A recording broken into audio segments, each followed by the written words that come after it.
Hello and welcome to BYJU'S IAS. Let's get started with our daily quiz and look at question number 1. Which of the following is or are correct regarding e-SHRAM? Number 1, it's a database of unorganized sector workers. 2, e-SHRAM card contains a 12-digit unique number which will help the card holders access social security schemes. And number 3, it was launched in 2020. What is the context? This is today's Indian Express. e-SHRAM portal will be launched today, and it is basically a database of unorganized workers such as construction laborers, migrant workforce, street vendors, as well as domestic workers.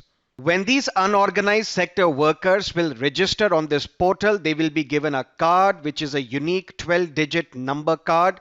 And over a period of time, this card will help the card holders access various social security schemes. So statement 1 and 2 is correct, 3 is incorrect, A is the right answer. In fact, the implementation, the rollout of this portal was delayed by the Government of India, which also invoked the criticism of the Honorable Supreme Court. And now this database, this portal will be launched today. A is the right answer. Let's look at question number 2. Which of the following statement regarding the startup accelerators for product innovation, development and growth, SAMRIDH, is correct? Recently, founders of various startups wrote a letter to the Honorable Prime Minister Mr. Modi requesting the government to allow direct overseas listing of unlisted companies so that unlisted companies which are not listed on any of the stock exchanges in India, they can be directly listed in foreign countries. But that is not what this SAMRIDH is all about. It is not about allowing direct overseas listing of Indian startups. But what is it about? It's about boosting the startup ecosystem, because the critical stage in any startup story is the initial stage. And at this initial stage, support will be provided by the government in the form of funding of up to 40 lakh rupees, some support related to mentorship, other necessary support will be provided because of this program called SAMRIDH.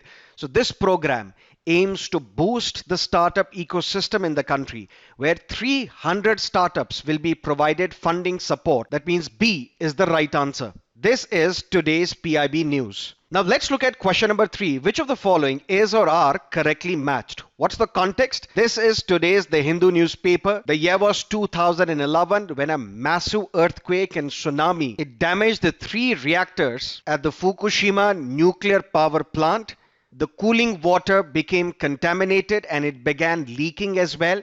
And now this radioactive water has been stored in around 1,000 tanks, and now this radioactive water is to be released into the ocean via this undersea tunnel. So the question is asking which of the following is or are correctly matched. Fukushima Daiichi nuclear power plant is in Japan. Fordow fuel enrichment plant is in Iran. Iran had not used this plant since the year 2013.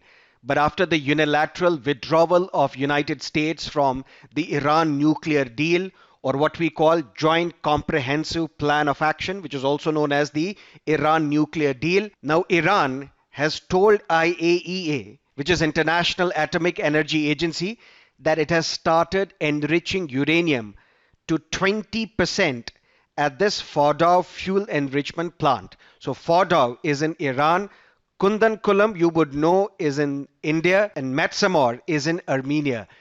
This Metsamor is described as the world's most dangerous nuclear power plant because of its location in an earthquake zone.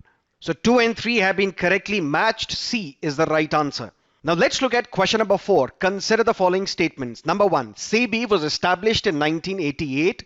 Yes, as a statutory body for regulating the securities market. Yes, SEBI was established in 1988, but not as a statutory body. It was given a statutory status in the year 1992. So it was established as a non-statutory body in 1988 to regulate the securities market, but it was given a statutory status in the year 1992. So statement 1 is incorrect. An appeal against the order of SEBI can be directly filed in the Supreme Court. No, can be filed in the appellate tribunal of SEBI. SEBI has no power to freeze the bank accounts of a violator. No, this is the power of the SEBI. It has the power to freeze the bank accounts of a violator.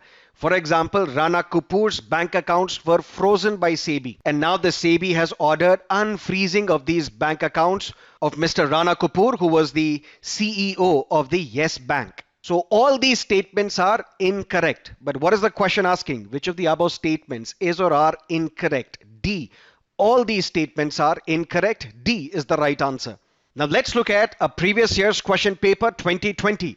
Which one of the following protected areas is well known for the conservation of a subspecies of the Indian swamp deer, Barasinga, that thrives well on hard ground and is exclusively graminivorous? That means feeds on the grass.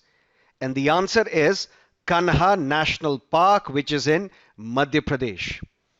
Where is Manas National Park? It is in Assam. Mudumalai Wildlife Sanctuary is in Tamil Nadu. Tal Chapar Wildlife Sanctuary is in Rajasthan, which is very famous for black bucks. So A is the right answer.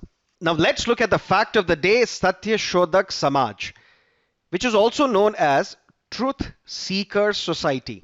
This Samaj was founded by Jyotirao Phule in the year 1873 in Pune. What was the purpose? The purpose was to focus on education, to give education to the members of the lower castes. The purpose was also to make these members of the lower caste aware of their exploitation by the so-called upper castes. The purpose was to convince every individual that he or she is a child of one God and that no medium is required to contact or to communicate with God. Satyashodhak Samaj also advocated that marriages should be made affordable. Why are we discussing this today? Because one of India's foremost caste scholars, Gail Omved, passed away. She was the one who first studied the political implication of Jyotirao Phule's Satyashodhak Samaj. That is it from our daily quiz segment. Thank you for being with us. Have a great evening.